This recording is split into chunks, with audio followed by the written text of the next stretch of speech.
Il y avait une montée d'adrénaline, bien sûr, il y avait certainement une addiction à la guerre. Vous sentez que vous êtes beaucoup plus important que le journalisme ordinaire, vous allez à la guerre, c'est dramatique. Je déteste utiliser le mot romantique parce que c'est vraiment un mot nul. Mais est-ce qu'on y va pour de mauvaises raisons? Pas dans mon cas, je suis allé pour photographier des gens qui souffrent.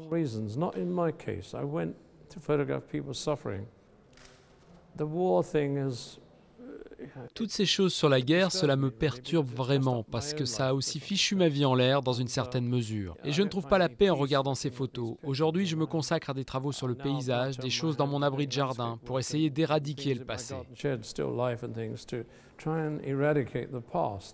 Il y a beaucoup de choses des magazines du début dans les années 60 en Angleterre, comme le Sunday Times où j'ai travaillé.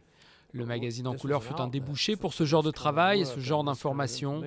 Mais aujourd'hui, les gens ne s'intéressent qu'à des magazines où l'on voit les célébrités. Et ça, c'est vraiment une tragédie. Cela a toujours été un jeu mortel, mais je voudrais que les gens soient de moins en moins attirés vers ça. Il y a d'autres choses que vous pourriez photographier qui sont tout aussi importantes, comme l'aggravation des inégalités dans notre pays. Outre les souffrances que l'on peut voir dans la plupart des villes à travers le monde, nous avons tant de guerres différentes. Vous pouvez photographier, et je les considère comme des guerres sociales. Elles sont tout aussi importantes et peuvent même tuer encore plus de gens.